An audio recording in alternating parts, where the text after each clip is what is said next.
दोस्तों नमस्कार, आप सभी सदस्यों का स्वागत है बी ऑफिसर मेक ऑफिसर्स परिवार में। जुलाई 2025 का ये करंट अफेयर्स का आखिरी वीडियो है।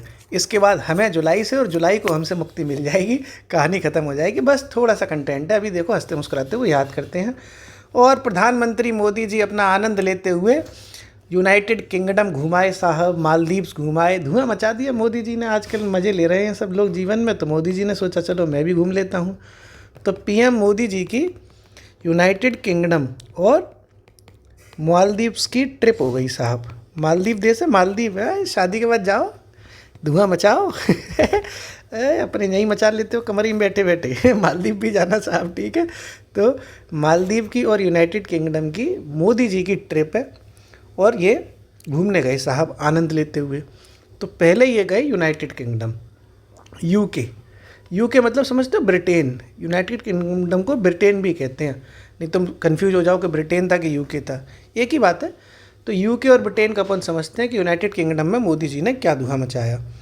तो सबसे पहले इंडिया और यूनाइटेड किंगडम यानी ब्रिटेन के बीच में एक समझौता होता है, उसको कहते हैं FTA, फ्री ट्रेड एग्रीमेंट, ठीक है। फ्री ट्रेड एग्रीमेंट, मुक्त व्यापार समझौता, यानी यूनाइटेड किंगडम और इंडिया के बीच में जो समझौता हुआ वो हुआ फ्री ट्रेड एग्रीमेंट FTA, ठीक है साहब। तो भारत और ब्रिटेन के बीच में यानी यूके के बीच में FTA पर समझौता हुआ। FTA इसको इंग्लिश में कहते हैं फ्री ट्रेड एग्रीमेंट, ठीक साहब। फ्री ट्रेड एग्रीमेंट, इस पर हो गया समझौता, ठीक है। तो भारत और ब्रिटेन के बीच FTA पर समझौता कैसे होता है? जब हस्ताक्षर हो जाते हैं, साइन हुए साहब, ओके। तो आपने ये समझा कि साइन हो गए। अब देखो दो बातें आपको समझनी है कि इसकी डेट इम्पोर्टेंट है कि ये किस तारीख को साइन हुए। तो ये जो हस्ताक्षर हुए हैं वो 24 जुलाई को हुए हैं। वैसे मैं डेट कराता नहीं हूँ, लेकिन कुछ चीज़ों की डेट सच में इम्पोर्टेंट है। तो 24 जुलाई को ये हस्ताक्षर हुए। 24 जुलाई को क्या होता है हैं? हम सब बोलेंगे हैप्पी बर्थडे टू यू।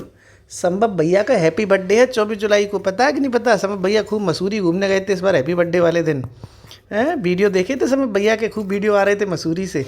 तो 24 जुलाई को जब तुम लोगों का RO का पेपर था 27 जुलाई का, उससे पहले मैं बर्थडे पे गया था, मेरा बर्थडे था 24 जुलाई का। तो उसी 24 जुलाई को ही मेरे बर्थडे वाले दिन इंडिया ब्रिटेन के बीच में फ्री ट्रेड एग्रीमेंट हो गया, ओके। अब देखो एक बात और देखनी है हमें कि साहब साइन किसने किए, हस्ताक्षर किसने किए हैं? मोहर ऐसा तो है नहीं कि अंगूठा छाप दी, अंगूठा छाप लोगों तो अंगूठा लगा दिया, साइन करेगा कि नहीं कोई करेगा। तो देखो साहब हस्ताक्षर करता कौन है? ये इस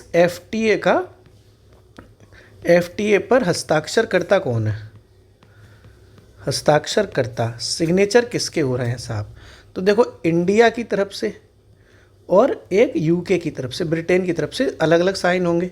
इंडिया की तरफ से जो साइन किए वो किए पीयूष गोयल साहब ने, पीयूष गोयल साहब ने। और ये कौन है पीयूष गोयल? इंडिया के वाणिज्य मंत्री हैं, कॉमर्स मिनिस्टर हैं।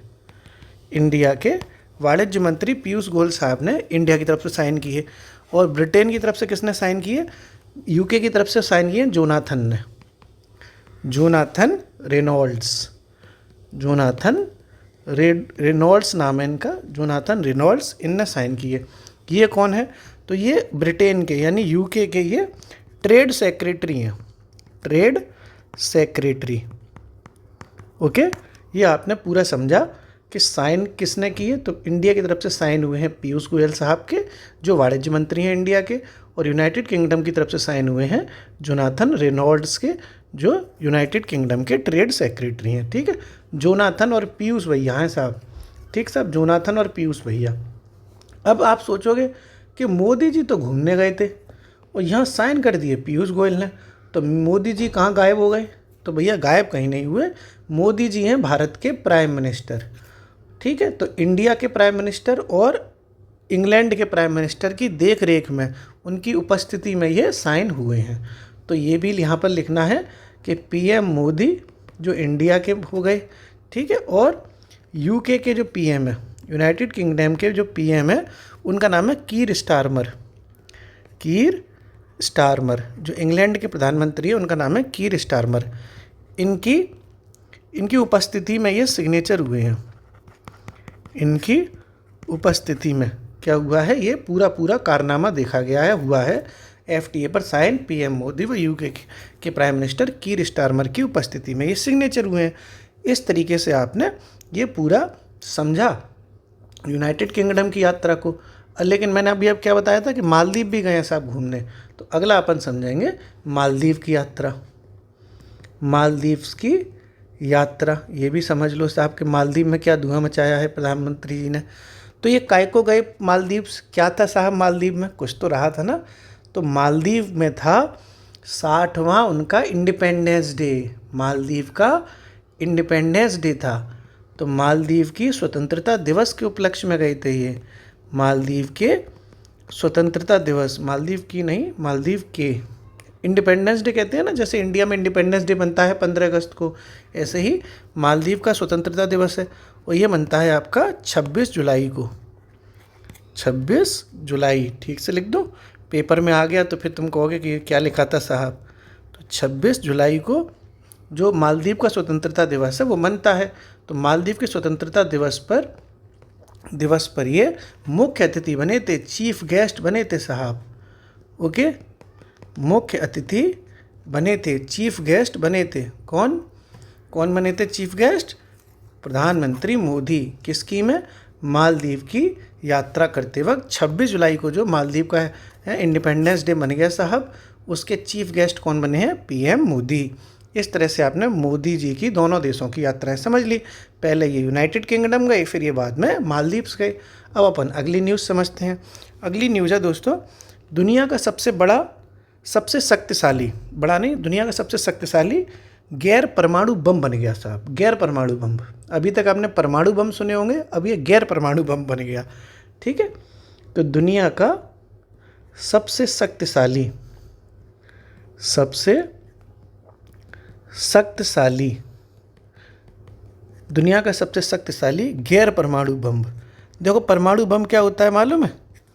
परमाणु बम वो होता है जो धुआं मचा देता है, धाएँ धाएँ धाएँ अटैक कर देता है। गैर परमाणु बम क्या होता है?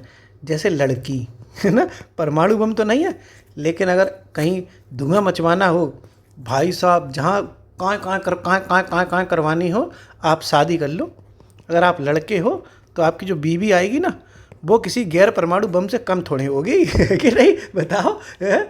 तुम अगर उसका काम करो, बीवी के संग काम करो तो तुम जोरू के गुलाम, काम ना करो तो तुम बताओ मर्द हो तुम, ईगो है तुम में। तुम अगर बीवी की सुनो तो दिक्कत, बीवी की ना सुनो तो दिक्कत। फिर बीवी का बहुत कुछ आपको मतलब जब बीवी आपकी आ जाएगी ना, तब आपको पता चलेगा कि नखरे नाम की क्या चीज़ होती है। नखरे सुने हैं? हाय रे तेरा नखरा है, वही रहे हैं नखरा, नखरा सुने होगे ना। तो ये नखरा जो होता है ना, वो अभी तुम्हें पता चलेगा। आन दो तुम्हारे संग बीवी, तो आन दो तुम्हारी, तब तुम कहोगे कि दुनिया के सबसे शक्तिशाली गैर परमाणु बम जो अभी लॉन्च हुआ है वो नहीं है, तुम्हारी बीवी है, बीवी साहब। बिना परमाणु हथियार के ही ऐसे ऐसे बम फूटेंगे, ऐसे ऐसे पटक्के फूटेंगे कि दिवाली मना करेगी डेली रात में घर में तुम्हारे में। सही है साहब। तो देखते हैं क्या है ये दुनिया का सबसे शक्तिशाली गैर परमाणु बम। इसका नाम है दोस्तों गजप। गजप, सही से लिख दूँ? जा अच्छा नहीं लग रहा है ना। गजप, गजप क्या चीज़ है? सुर्खियों में रहा। गजब क्या है? दुनिया का सबसे शक्तिशाली परमाणु बम है। किसने बनाया है? तो तुर्की ने बनाया है। टर्की देश है, टर्की, तुर्की द्वारा ये लॉन्च किया गया है। टर्की द्वारा लॉन्च किया गया है, जिसका नाम क्या रखा गया है? गजब। गजब भाई साहब, जैसे तुम्हारी बीवी गजब की एकदम बीवी होगी, कहते ना बीवी बड़ी गजब की है, तो बस बीवी कौन है? गैर परमाणु बम। गजब कौन है? गैर परमाणु बम। और दुनिया की सबसे शक्तिशाली गजब बीवी है साहब, ऐसे याद रखना। कहाँ से आई है बीवी? मायका कहाँ का है? मायके पे गाने अच्छे लगते नहीं लगते? टर्की। अगर तुम्हारी गैर परमाणु बम यानी तुम्हारी बीवी के नखरे तुमने नहीं उठाए तो बेटा वो मायके चली जाएगी, हैं मायके। अच्छा यार एक बात और है, शादी के बाद जब वो मायके जाए तो उसकी भी एक खुशी होती है। ठीक साहब, तो पहले तो लड़कियां कहती हैं मैं मायके चली जाऊंगी, तुम देखते रही हो, है झूठ बोले कौआ काटे, काले कौए से डरियो, मैं मायके चली जाऊंगी, तुम देखते रहियो। मायके जाने की धमकी देती, मायके जाने की। जाओ बेटा जाओ, जब तुम मायके जाओगी तो हम गाना गाएंगे आपस में, हम सब दोस्त लोग गाना गाएंगे। मालूम है कौन सा? वो गाना सुना है आपने? है बादल पतंगा आवारा बन गया हूँ, देखो मैं फिर से कुवारा बन गया हूँ, मौसम आजमाना आया, प्यारा प्यार सुहाना आया, देखो देखो देखो देखो देखो, हो मेरी बीबी मायके चली गई, मेरी बीबी मायके चली गई। भाई साहब अलग से ही एक आज़ादी का जो अमृत महोत्सव है ना, आज़ादी का अमृत महोत्सव, वो स्वतंत्रता दिवस तो बाद में है। आज़ादी का अमृत महोत्सव स्वतंत्रता दिवस बाद में है। जिस दिन बीबियाँ मायके जाती हैं ना, उस दिन असली आज़ादी का अमृत महोत्सव मनता है। भाई साहब पैग बनते हैं फिर तो, पैग है भाई साहब मज़ा आ जाता है। तो साहब बीवी जो है गैर परमाणु बम है, जो गजब की बीवी होती है, टर्की से इसका मायका है। अब अपन आगे समझते हैं। अगली जो न्यूज़ है दोस्तों, वो न्यूज़ है साहब यूक्रेन। आपने देश सुना होगा यूक्रेन। तो यूक्रेन की नई प्राइम मिनिस्टर बन गई है, नई पीएम मैडम है ये। तो यूक्रेन की नई प्राइम मिनिस्टर है, नई बन गई। उनका नाम है यूलिया स्विरिडेंको। अजीब सा नाम है पर अपने को क्या है, यूलिया चूतिया नहीं लिखा है, यूलिया लिखा है तो चूतिया पढ़ ले लो साहब, ठीक है। यूलिया स्विरिडेंको कौन है ये? यूक्रेन की नई प्राइम मिनिस्टर। क्या नाम है यूक्रेन की नई प्राइम मिनिस्टर का? यूलिया स्विरिडेंको। तो देखो यू से तो यूक्रेन है, यू से ही यूलिया है, ठीक साहब। यू से यूक्रेन, यू से यूलिया, तो ऐसे भी याद रखो, काम बन जाएगा आपका। अगला देखो, यूनाइटेड नेशन सिक्योरिटी काउंसिल होती है, यूएनएससी कहते हैं, संयुक्त राष्ट्र सुरक्षा परिषद। इसका नया अध्यक्ष बना है यूएनएससी का अध्यक्ष। सिक्योरिटी काउंसिल यानी सुरक्षा करेगा भाई साहब पूरे दुनिया की। और मालूम है कौन सा देश बना है यूएनएससी का अध्यक्ष, जो पूरे दुनिया की जिम्मेदारी संभालेगा, सुरक्षा करेगा, है? मतलब ऐसे कर्म फूट गए थे, पाकिस्तान को बना दिया है, बताओ यार, मजाक बना दिया। अगर कोई कहे, मान लो अगर कोई कुत्ते से कहे कि तुम हड्डी की सुरक्षा करोगे तो कर बताओ, है? बताओ, बोलो, हो पाएगी साहब, है कि नहीं? तो बस वही पाकिस्तान से कही जा रही है कि तुम आतंकवाद रोकोगे। बताओ क्या यार, मतलब समझ ही नहीं आ रहा क्या चल रहा है, क्या क्या सुनना पड़ रहा है। अच्छा है मैं बहरा हूँ क्या क्या देखना पड़ रहा है, अच्छा है मैं अंधा हूँ। तो ये यूएनएससी का नया अध्यक्ष बना दिया है साहब, पाकिस्तान को बनाया है, बहुत बड़ी बात है। अगली न्यूज़ देखते हैं अपन लोग। अगली न्यूज़ है दोस्तों निमिषा प्रिया, मैडम है ये, केरल की रहने वाली हैं निमिषा प्रिया। क्या है साहब निमिषा प्रिया क्यों फेमस हुई, क्या ऐसा हुआ? तो ये देखो केरल की रहने वाली हैं, केरल की, ठीक है। एक नर्स है, नर्स होती है, नर्स हैं। तो यमन रहने वाली है, केरल की हैं। यमन एक देश पड़ता है यमन, वहाँ पर ये काम करती थी, अच्छा खासा सब कुछ चल रहा था। तो यमन में एक हुआ मर्डर। क्या हुआ? मर्डर का चला केस अदालत में, और जज साहब ने इन्हें मौत की सज़ा सुना दी। किन्हें? निमिषा प्रिया को मौत की सज़ा सुना दी। तो ये साहब बहुत हल्ला मचा के हिंदुस्तान की रहने वाली हैं, यमन में इन्हें मौत मिल रही है। तो हालांकि अभी इस पर रोक लगा दी गई है, कुछ टाइम के लिए रोक लगा दी गई है। फांसी, इनकी जो फांसी की सज़ा है वो कैंसिल नहीं हुई, फांसी की सज़ा पर रोक लगी है कि बस अभी इन्हें फांसी नहीं दी जाएगी, बाद में डिसीजन लिया जाएगा। अभी बस फांसी नहीं दी गई, लेकिन सज़ा तो इनकी मौत की इनको मिल चुकी है। अब देखते हैं क्या होता है, भारत इसकी तरफ से पैरवी कर रहा है। तो ये कौन है? निमिषा प्रिया, केरल की नर्स हैं, केरल की नर्स हैं, जिन्हें यमन में मर्डर केस हुआ था, यमन में मर्डर केस में मौत की सज़ा सुनाई गई है, मौत की सज़ा सुनाई गई, ठीक है साहब। और सज़ा पर रोक भी लग गई है। सज़ा पर रोक लगने का मतलब है कि फांसी नहीं मिली है, स्थगित हो गई है अभी। अब देखते हैं आगे क्या होता है। तो सज़ा पर रोक इसलिए आपको बता दिया कि कहीं ऐसा ना हो कि इन्हें स्टेटमेंट ऐसा आ जाए कि ना यमन में मर्डर केस में मौत की सज़ा दी जा चुकी है या दी गई, तो दी नहीं है, मतलब सुना, ऐसा ना हो कि ऐसा क्वेश्चन आ जाए कि फांसी पर लटका दिया गया है, लटका ही नहीं है, बस सज़ा सुनाई गई थी जिस पर रोक भी लगा दी गई है। क्या नाम है इनका? निमिषा प्रिया।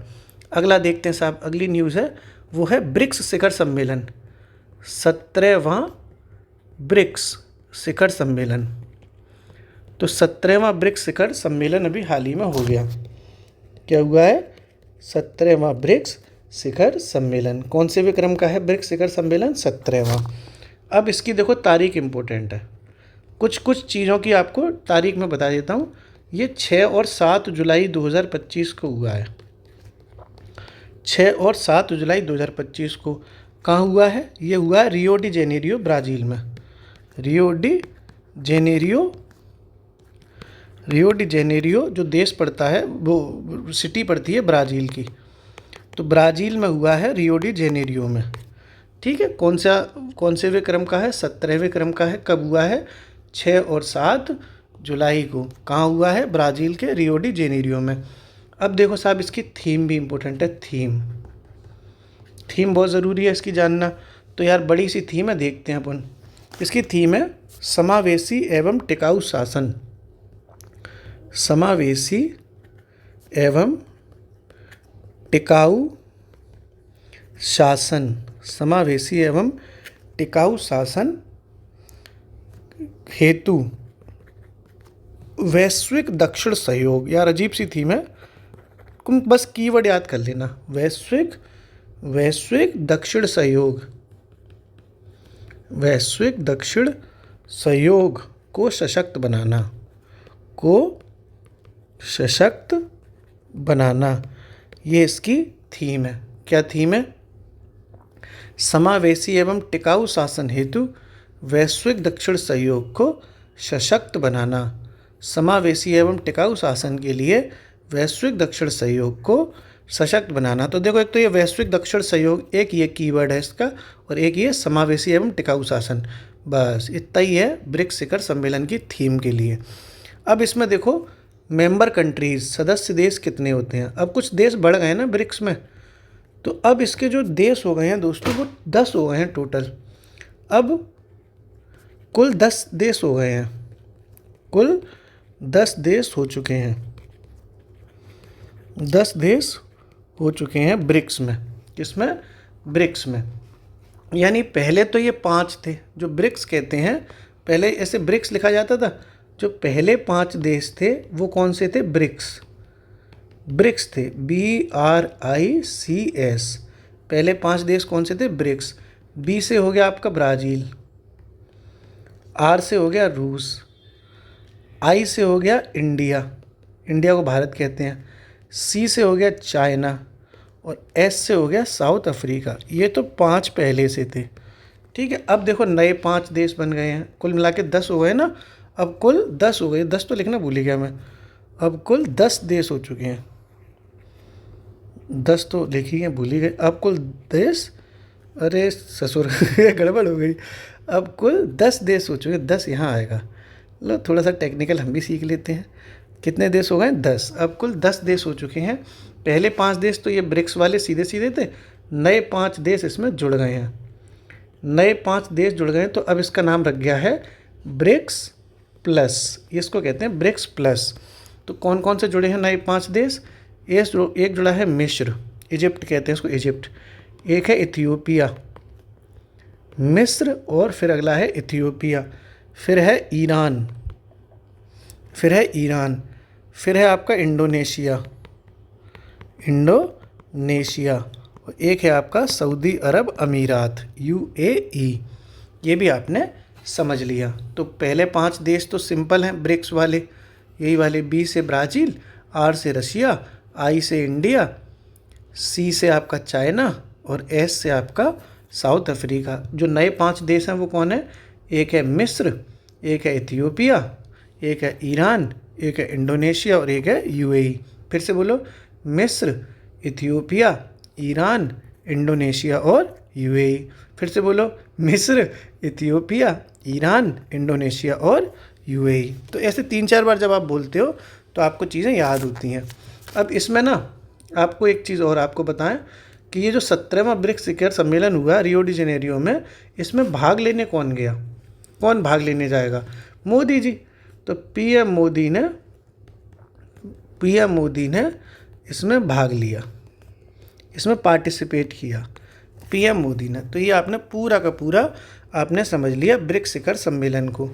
ठीक है साहब। अभी देखो आपको मैं एक चीज़ और नोट कराऊँ। यहाँ पे एक नोट लिखो। नोट में इसलिए आपने एक बैंक सुनी होगी, new development bank. New development bank, इसको ना ब्रिक्स बैंक भी कहते हैं। क्या कहते हैं इसको? ब्रिक्स बैंक भी कहते हैं। न्यू डेवलपमेंट बैंक यानी ब्रिक्स बैंक एक ही बात है। तो देखो, ये जो सम्मेलन आप समझ रहे हो, ये ब्रिक्स शिखर सम्मेलन है, ब्रिक्स के बारे में है। तो जो ब्रिक्स में पूछा जाएगा तो कुल 10 देश हो गए, लेकिन ब्रिक्स बैंक में जो देश हैं वो 10 से ज़्यादा हैं, वो 11 हैं। यानी ओनली ब्रिक्स में पूछा जाए, ब्रिक्स में देश कितने हो गए? 10। लेकिन अगर ब्रिक्स बैंक में पूछा जाए तो देश हो गए 11। ठीक है, तो एनडीबी यानी ब्रिक्स बैंक में कुल 11 देश हो चुके हैं, कुल 11 देश सदस्य हैं।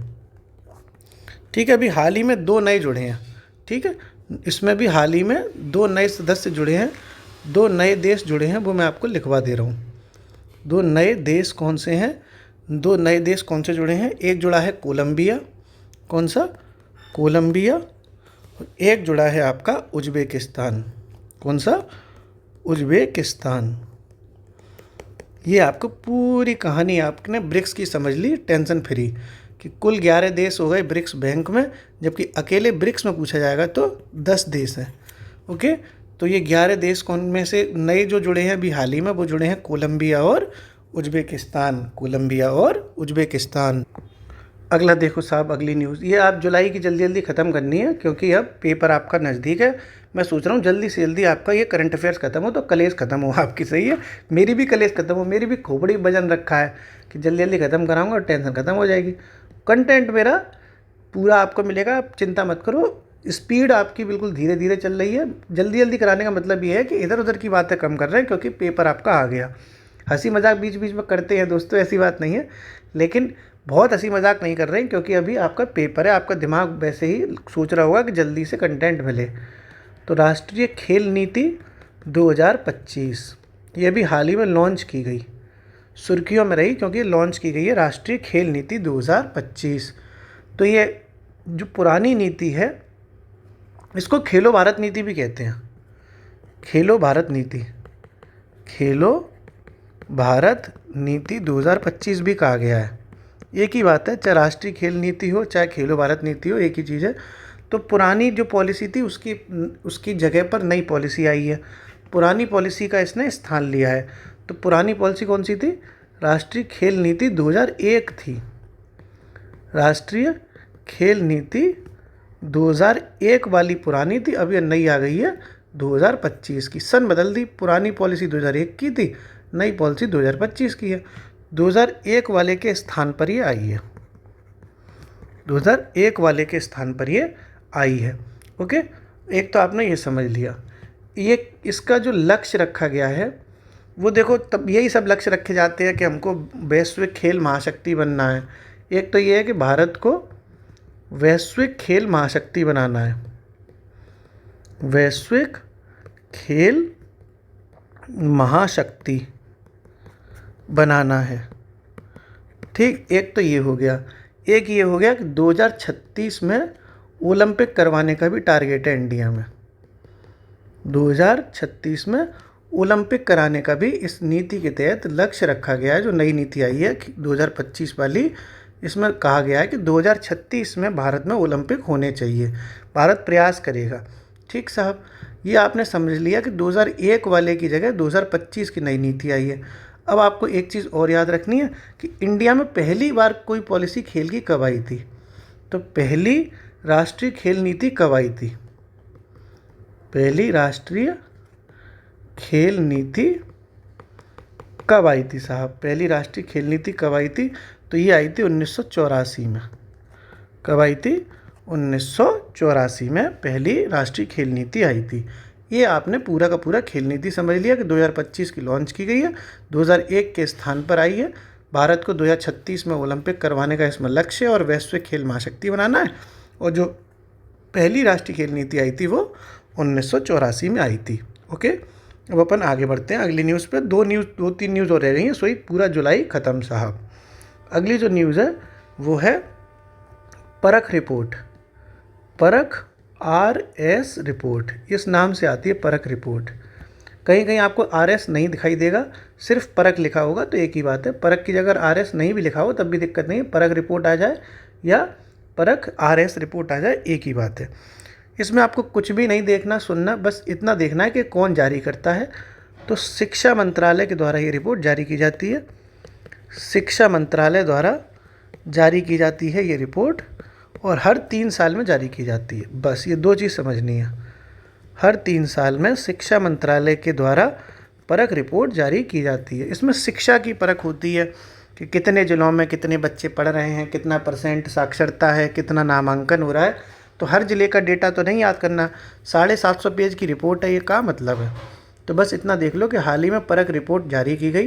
किसने जारी करी है? शिक्षा मंत्रालय ने जारी की है। हर 3 साल में ये जारी की जाती है। कौन सी रिपोर्ट है? परख रिपोर्ट। आगे देखते हैं अगली न्यूज़। जो अगली न्यूज़ है उसको समझते हैं अपन। अगली न्यूज़ है साहब, सतत विकास लक्ष्य, SDG जिसको कहते हैं, सतत विकास लक्ष्य।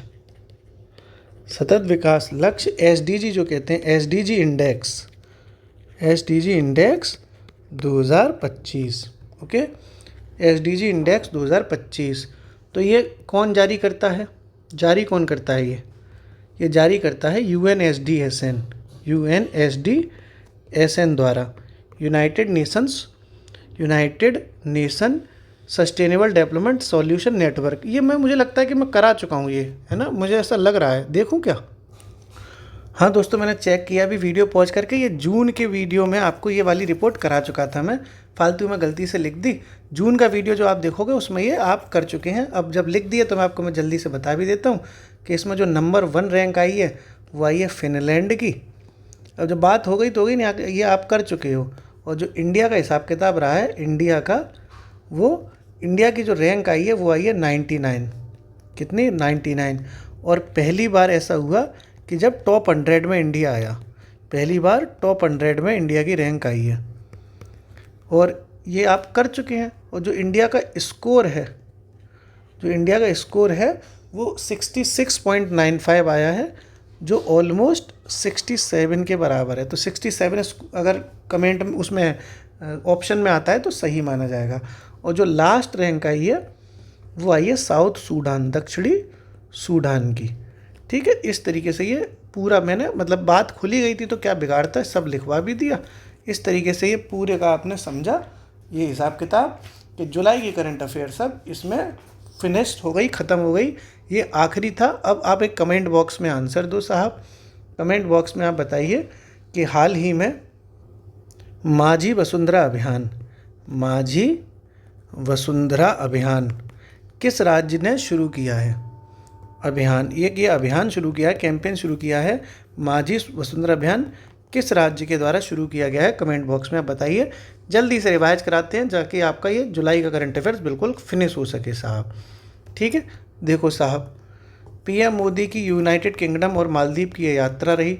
सबसे पहले ये ब्रिटेन घूमने गए। भारत और ब्रिटेन के बीच में फ्री ट्रेड एग्रीमेंट हुआ, हस्ताक्षर हो गए साहब। फ्री ट्रेड एग्रीमेंट को लेके इंडिया और ब्रिटेन में 24 जुलाई को मेरे बर्थडे वाले दिन ये साइन हुए। ओके, साइन किए किसने? तो इंडिया की तरफ से साइन किए पीयूष गोयल साहब ने, जो वाणिज्य मंत्री रहे इंडिया के, हैं मतलब अभी। और यूनाइटेड किंगडम की तरफ से साइन किए जोनाथन ने। पूरा नाम याद करने की ज़रूरत नहीं है, पीयूष और जोनाथन दोनों ने धुआं मचा दिया। और ये जोनाथन कौन है? यूनाइटेड किंगडम के ट्रेड सेक्रेटरी हैं। मोदी जी तो घूमने गए थे, तो Modi ji prime minister India के और यूनाइटेड किंगडम के प्राइम मिनिस्टर कीर स्टारमर की देखरेख में, उपस्थिति में ये साइन हुए। किस पर साइन हो रहे हैं? FTA पर, मुक्त व्यापार समझौता, फ्री ट्रेड एग्रीमेंट। फिर मालदीव की यात्रा करने गए मोदी जी। मालदीव में ये इंडिपेंडेंस डे मनाया गया और उसके ये चीफ गेस्ट रहे। 26 जुलाई को ये इंडिपेंडेंस डे मनाया जाता है। ये डेट भी इम्पोर्टेंट है। कब मनाया जाता है मालदीव का स्वतंत्रता दिवस? 26 जुलाई को।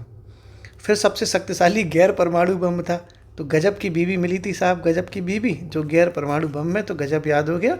कहाँ है बीवी का मायका? टर्की में। टर्की के द्वारा ये लॉन्च की गई है। यूक्रेन की नई प्राइम मिनिस्टर बन गई हैं। यू से यूक्रेन, यू से यूलिया। बस यू से यूक्रेन, यू से यूलिया।